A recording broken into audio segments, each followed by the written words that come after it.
Despertando a consciência. Mais uma vez estamos no ar, meus amigos, para conversarmos a respeito de temas do interesse do nosso cotidiano, do nosso dia a dia, da nossa vida como um todo. E sempre capitaneados pelo tema principal do nosso canal, que é saúde e espiritualidade, né? O nosso interesse é fazer com que as pessoas tenham saúde.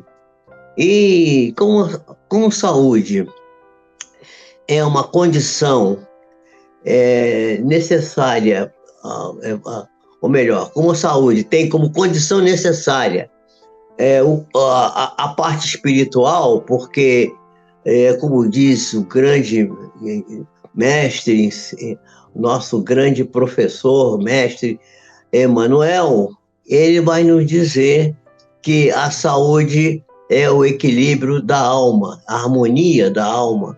Então, a alma é o principal elemento para a manutenção da saúde. Então, a gente aqui procura aliar saúde e espiritualidade para que possamos nos sentir plenos, capazes de realizar nossas tarefas, capazes de fazer os nossos trabalhos com energia, com boa vontade, com interesse, com energia, porque onde falta energia, falta tudo, não é?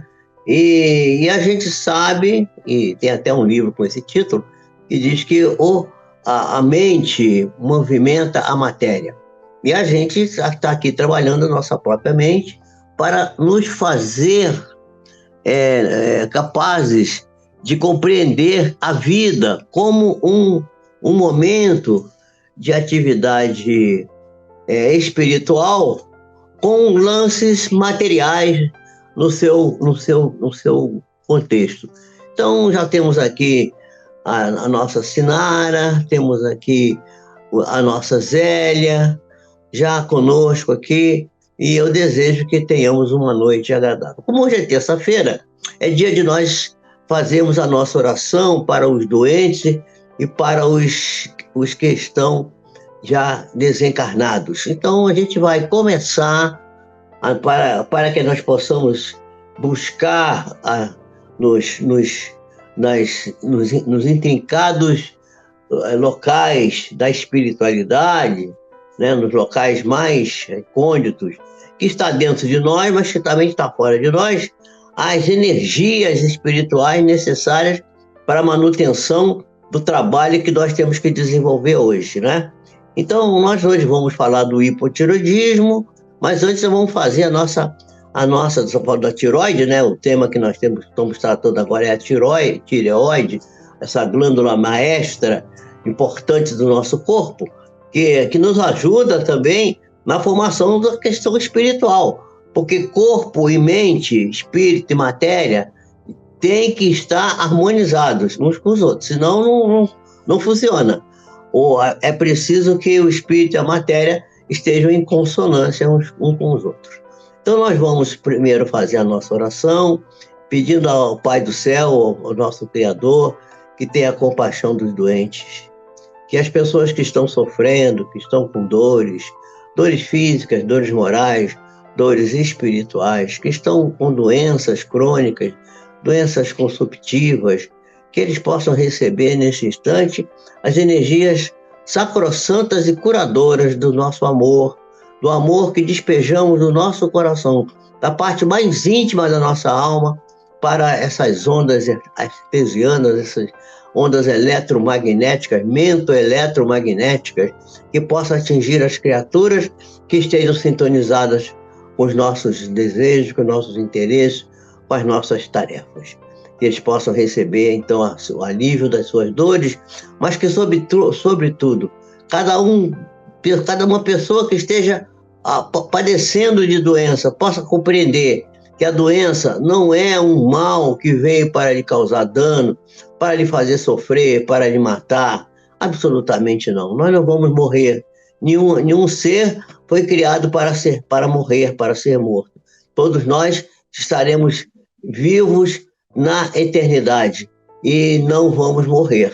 E nós sabemos que a doença é apenas um chamado de atenção, um sino que tange, um sino que toca dentro de nós para nos fazer despertar para as transformações que devemos realizar no nosso íntimo, no nosso eu mais profundo, para que possamos estar em consonância com as necessidades espirituais para as quais viemos encarnar aqui na Terra. Que Deus tenha compaixão de nós e que nós possamos ter consciência de que necessitamos estar sempre modificando os nossos atos, os nossos pensamentos, as nossas palavras, para nos transformando, sermos hoje melhor que ontem e amanhã melhor do que hoje. Também pedimos, nesse instante, por aqueles que desencarnaram precocemente. Agora, recentemente, há poucas horas atrás, retornou à parte espiritual o Papa da Igreja Católica, o Papa que é o Papa de todas as criaturas, porque ele era o Papa da Igreja Católica, mas era um homem de Deus, um homem que veio para transformar, que modificou muitas das ideias ancestrais que a Igreja carrega no seu bojo, e é uma pena que ele tão cedo, apesar dos 80 e poucos anos, 89 anos, tenha partido. Mas Deus sabe o que faz e ele deve ter recebido com festa lá no plano espiritual. Que a bênção do Senhor possa descer sobre ele. E paz também sobre todos aqueles que desencarnaram recentemente, há 1 ano, há 2 anos, há 5 anos, há 10 anos atrás, nossos parentes, nossos amigos, nossos conhecidos, aqueles que não conhecemos, mas que também vêm à carta das iluminações, das palavras que são inspiradas pela espiritualidade a nós, para o ânimo, para fazer com que essas criaturas se sintam rejubiladas, se sintam alegres, felizes, satisfeitas, transformadas, para que possam, no plano espiritual, continuar a tarefa de evolução, a tarefa de progresso, de aprendizado, que todos nós deveremos encetar. Que a misericórdia do Senhor encha os corações de todas essas criaturas, encarnadas e desencarnadas, e que possamos estar sempre juntos e sempre procurando elevar os nossos pensamentos, doando de nós mesmos, do fundo da nossa alma, as energias mais puras para dar a essas criaturas vontade e desejo de progresso, de avanço, de crescimento, enfim, de felicidade. Que assim seja, graças a Deus, e Deus nos abençoe a todos.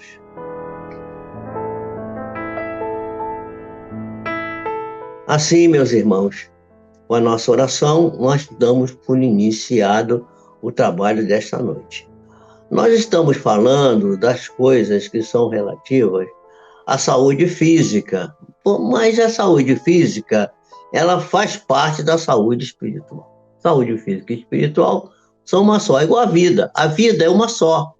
Tanto a vida espiritual quanto a vida material é uma vida, a vida é a mesma. E a vida encarnada ou desencarnado é a mesma vida. A gente sai da vida e continua na vida, entra na vida. Saímos da vida e continuamos na vida. Essa é a lei natural, né, que conforme Kardec dizia, e conforme está escrito lá no seu túmulo, na cidade de Paris, no cemitério de Père-Lachaise, que tem lá nascer, viver, morrer, renascer, progredir sempre. Essa é a sequência normal. A pessoa nasce, cresce, desenvolve, reproduz, desencarna, morre, né? Existe a morte, mas não existe o morto. E retorna e volta, e torna a progredir, e torna a crescer, e torna a desencarnar, é uma sequência, é um contínuo. Isso não... A gente está na vida, sai da vida, continua na vida. A vida é uma só. Não existe essa diferença de vida espiritual e de vida material. E o nosso grande mestre do Instituto de Cultura Espírita do Brasil, nosso professor Jorge Andréa, né? Jorge Andréa dos Santos, um grande psiquiatra, ele dizia que a gente não vai para aqui ou para ali quando desencarna. A gente já está. Quem já está no céu vai para o céu. Quem vai estar, não está no céu, já está em algum outro lugar, está nesse outro lugar para onde vai, para onde vai. Eu não gosto nem de falar, mas a pessoa não vai para aqui nem vai para ali. Ela já está nesse ou naquele lugar, porque quem conduz a pessoa para um determinado local é a mente. A pessoa é atraída para o local que lhe é próprio, aquele local que mais lhe interessa, onde os seus interesses maiores estão fincados. Essa é a ideia.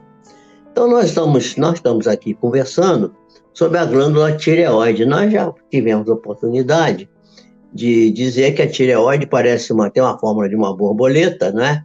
Tem duas asinhas assim, ela parece uma borboleta assim, né? Duas asinhas. E está aqui, localizada aqui, debaixo dessa região chamada pomo de Adão, aqui. Quando a gente engole assim, ela passa do dedo assim. O médico, quando examina, ele palpa aqui e manda a pessoa engolir, aí a glândula passa no dedo do médico. Ele sabe se tem um nódulo ali, se não tem nódulo, se a glândula está aumentada, se ela está do tamanho normal. Depois de examinar muitas, a pessoa já sabe direitinho qual é o tamanho certo. E essa glândula é uma glândula maestra. Ela é maestra por quê? Porque ela rege como se as outros sistemas, outros locais, outras glândulas, que ela, como maestra que ela rege, ela comanda, ela orienta. Então, é muito importante.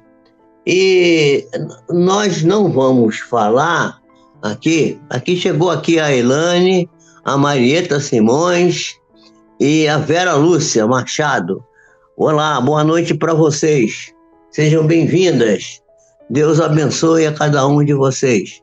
Despertando a Consciência deseja a vocês todos uma noite feliz e de muito aprendizado. Então vamos lá.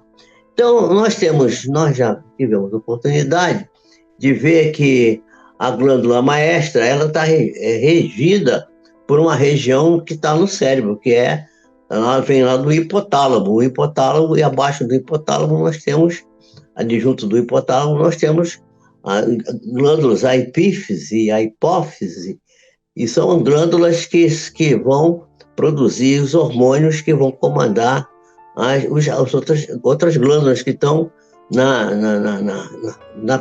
em várias partes do corpo, né? A suprarrenal, as glândulas do aparelho genital, etc. Então, a tireoide, que está aqui no pescoço, ela tem um hormônio, né? Que é um hormônio que é produzido lá em cima no cérebro, né? Pela pineal, que vai determinar para ela, vai dar o hormônio estimulante para que ela produza os seus hormônios, que são, na realidade, os hormônios, o T3 e o T4, basicamente. E esse T3 e esse T4 ele é estimulado por um hormônio principal que vem lá de cima, chamado TSH. Quando o médico pede o exame da pessoa, da tireoide, ele pede TSH, pede geralmente T3 e pede T4. Esses são os básicos. Há alguns outros que a gente vai enunciar aqui, pelo menos mais um, que são importantes, que são hormônios que estão relacionados com doenças autoimunes. Porque na minha área de interesse, que eu sou imunologista, a gente tem muita doença da tireoide autoimune. E muitas pessoas que têm doença autoimune da tireoide são aparentemente normais. E têm os exames normais. Quer dizer, aquelas dosagens que a gente dosa, né? Quem está mais aqui? Neide Ferreira. Ô, Neide, quanto tempo eu não vejo você? Bom dia para você. A Neide está aí com a gente aí. Muito boa noite, muito bom dia para a Neide. A Neide está no Japão. Então, gente, olha só. Vejamos que a gente tem os hormônios da tireoide, eles formam um coloide, né? Tem uma região. Passa o primeiro diapositivo aí, que é a biossíntese dos hormônios tiroidianos, Carlos. para a gente mostrar para as pessoas que dentro do que tem o tecido epitelial, são uns pontinhos assim azuis, não sei se vai aparecer aí um canalzinho azul, ali está dentro, nós como se estivéssemos dentro da tireoide, ali dentro, aquele coisinha redonda azul, com aqueles pontinhos azuis. Aqueles pontinhos azuis são os núcleos do tecido epitelial que formam a glândula. Ali dentro tem uma espécie de um coloide. Aquele coloide que está ali dentro daquela região, ele tem umas substâncias químicas que são, eu já mostrei esse slide aqui, mas eu não quis estar especificando porque achei que era muito complexo no dia que eu estava falando aqui meio genericamente, mas hoje eu vou aprofundar um pouquinho. Mas aqui vocês vão ver que tem ali uns hexágonos, né? uns elementos químicos com 6 lados, né? Um hexágono, são assim, dois agarradinhos um no outro. Aquilo ali forma uma substância chamada tirosina. A tirosina é um dos aminoácidos essenciais, né?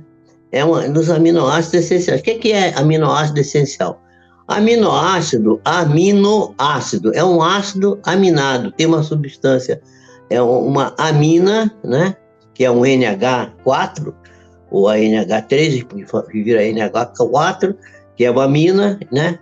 E é uma substância que é um ácido aminado, então é aminoácido.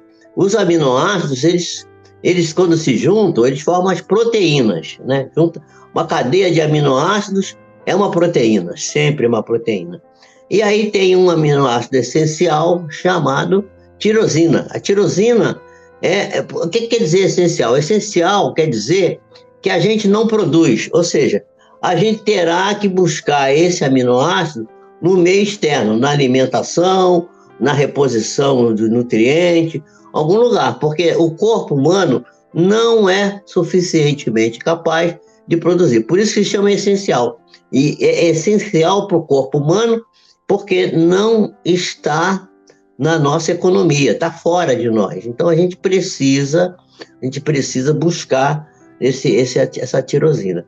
E essa tirosina vai se juntar num processo meio complexo, que eu não vou explicar aqui, porque não é o objetivo nosso aqui, da aula de bioquímica e biologia para ninguém, nem de farmacologia, é só para a gente entender. Essa tirosina se junta com o iodo, por isso o iodo é tão importante.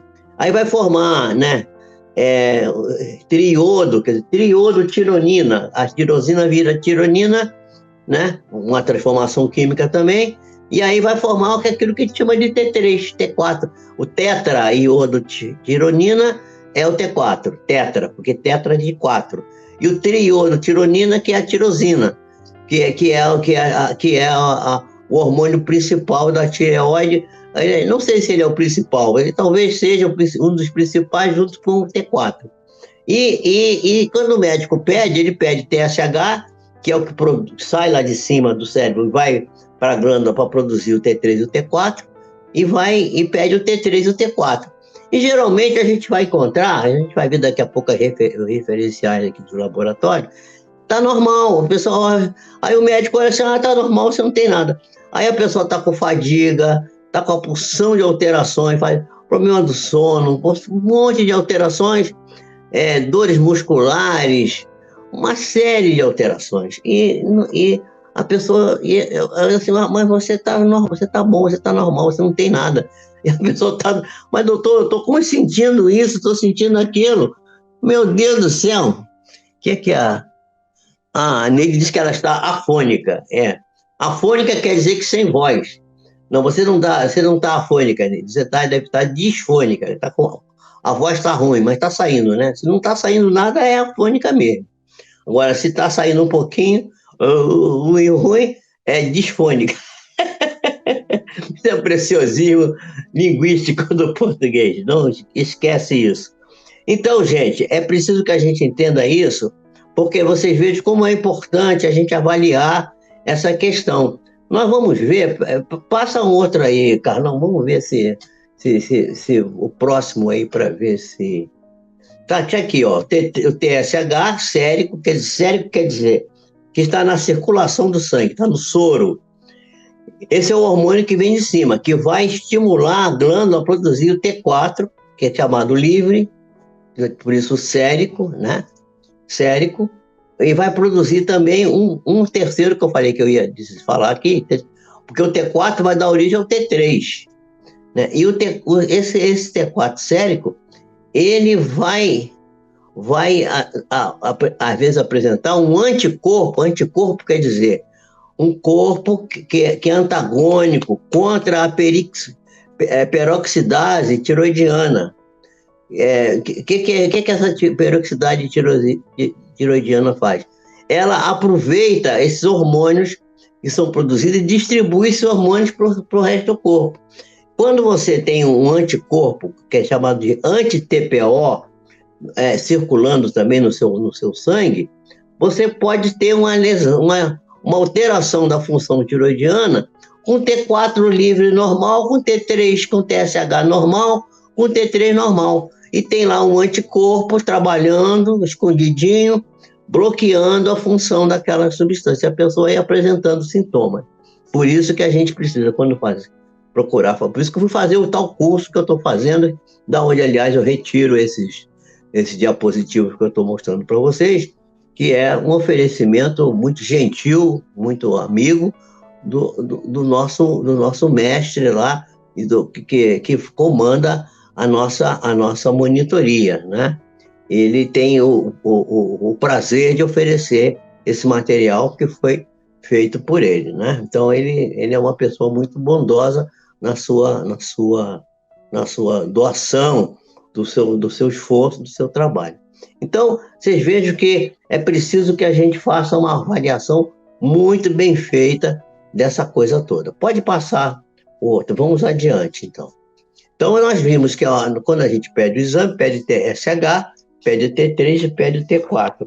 E a gente vai entender que o T3, as referências para os hormônios, vocês vão ver que tem aqui uma porção de referências, que quer dizer, de 0 a 6 anos não se consegue estabelecer, dos 7 aos 3 meses é de 1 a 2 nanogramas por decilitro, é muito pouquinho, e de 4 a 23 meses é 1,2 a 2, e de 2 a 6 anos vai para 1,1 a 1,7, depois de 7 às 11 é de 1,0 a 1,7 nanograma por decilitro, e dos 12 aos 20 anos, 1 a 1,7. Vocês viram que não varia quase, é tudo baixinho, bem pouquinho. Quando a pessoa faz o exame, ela vai ver que aquele negócio dá baixinho, né? Pouquinho, está normal, está dentro da referência, né? Aí está dentro da referência, mas essa referência ela é baseada numa estatística de milhares de pessoas.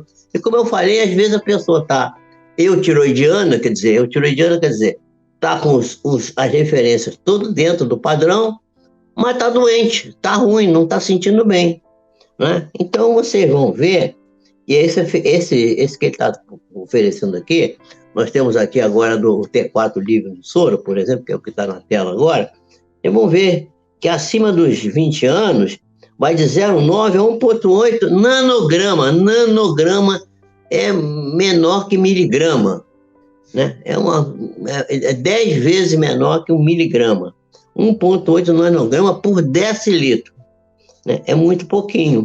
E a pessoa tem aquilo, tá normal, tá tudo bem. Vamos ver aqui o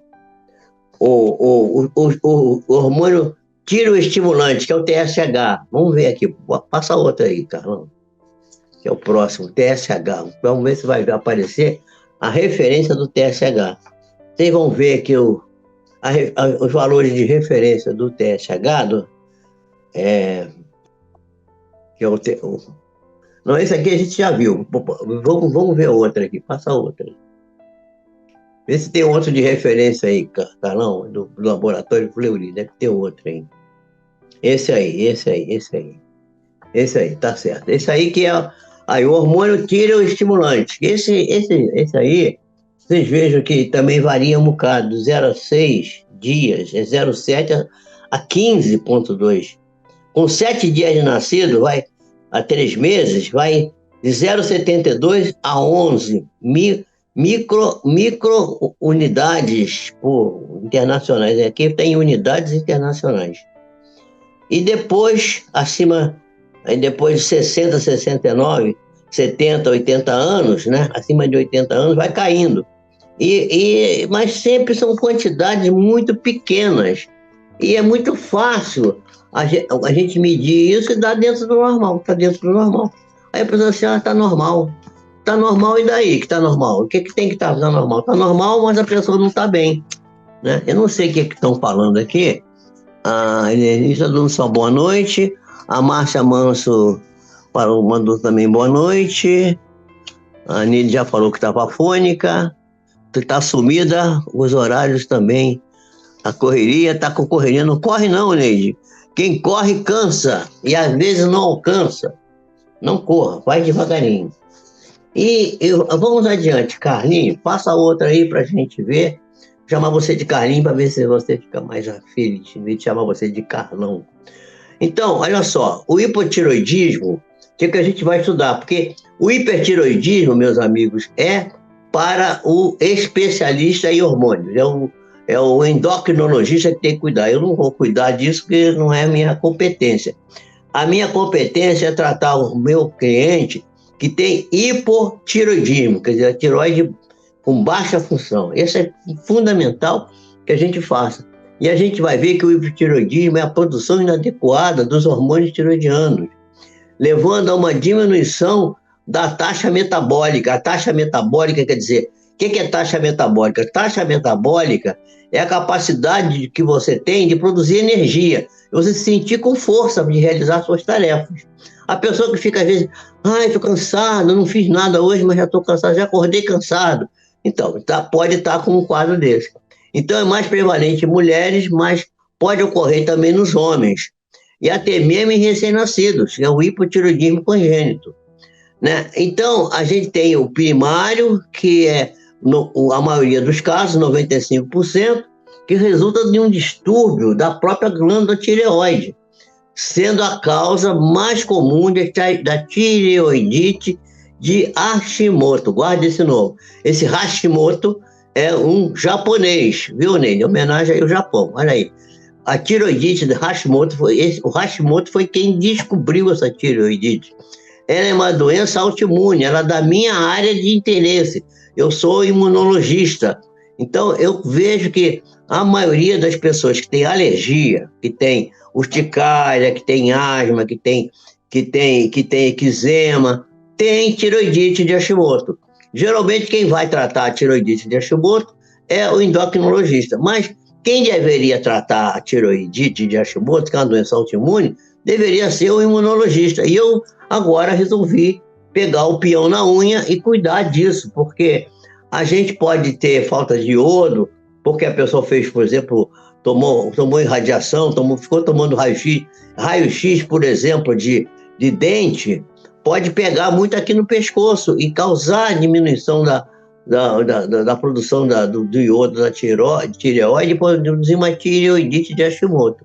Distúrbios hereditários podem dar algumas substâncias farmacológicas, por exemplo, substâncias que impedem a liberação da tiroxina, que é eu falei, o aminoácido essencial que vai dar, né, a tirosina, que vai dar a tiroxina, que pode ser, por exemplo, reduzida pelo lítio ou por remédios que contêm iodo, né? A gente usou muito tempo um remédio chamado iodeto de potássio para tratar hipersecreção, para tosse. Dava-se isso a balde para as pessoas antigamente. E isso deve ter produzido muita tireoidite de Hashimoto que a gente não sabia. E pode ser também uma doença secundária ou terciária, né? Produzida, que é muito frequente, que ocorre quando a hipófise ela falha na hora de produzir o hormônio que estimula a tireoide. Tem pouco TSH. O TSH não é suficiente e pode ter origem na hipófise ou no hipotálamo. A pessoa pode ter um tumor, pode ter feito uma cirurgia, pode ter sido submetida a uma radioterapia. Isso pode provocar essa questão. Então, é muito interessante que a gente observe isso. Vamos passar outro para a gente poder dar sequência ao nosso conhecimento. Só para a gente, já fechando aqui, nós vamos ver que 75% das pessoas que têm doença autoimune da tireoide, que a gente chama de tireoidite de Hashimoto, são eutiroidianos, ou seja, tem as dosagens de hormônios normais. Você tá tudo normal e o cara tá com a doença e a doença tá maltratando ele, causando um incômodo e ele não está bem, mas os exames estão normais. Aí vai no médico, o médico olha, não, você não tem nada, o seu exame está normal. Vai para casa, você é da sua cabeça. E a pessoa está doente, está passando mal. Então, para ir terminando, nós vamos ver, passa mais aí, tem mais dois aí para passar, não é isso?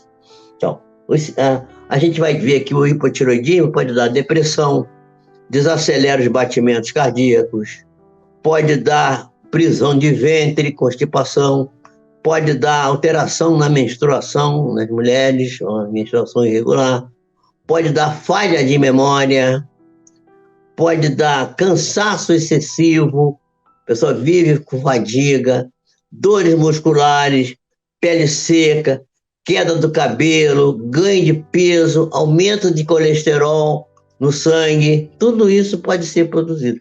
Ali você tem duas fotografias de uma pessoa já idosa, gordinha, bem gordinha, com um hipotiroidismo desse tipo, e ali dois bebezinhos também com aquilo que é chamado de hipotireoidismo congênito. O bebezinho pode ter também hipotireoidismo.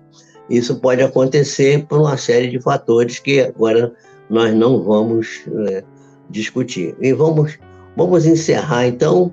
Vejam, tem mais um, né, Carol? Acho que tem mais um. Passa aí, o último. Não, era só esse mesmo. Então, vamos encerrar aqui.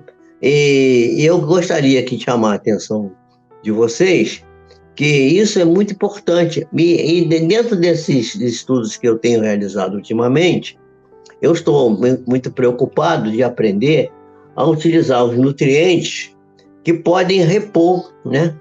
Que pode recolocar para a pessoa os hormônios no seu devido limite, que não estão, às vezes, dentro aquelas condições que nós costumamos achar que são as referências dadas pelo laboratório.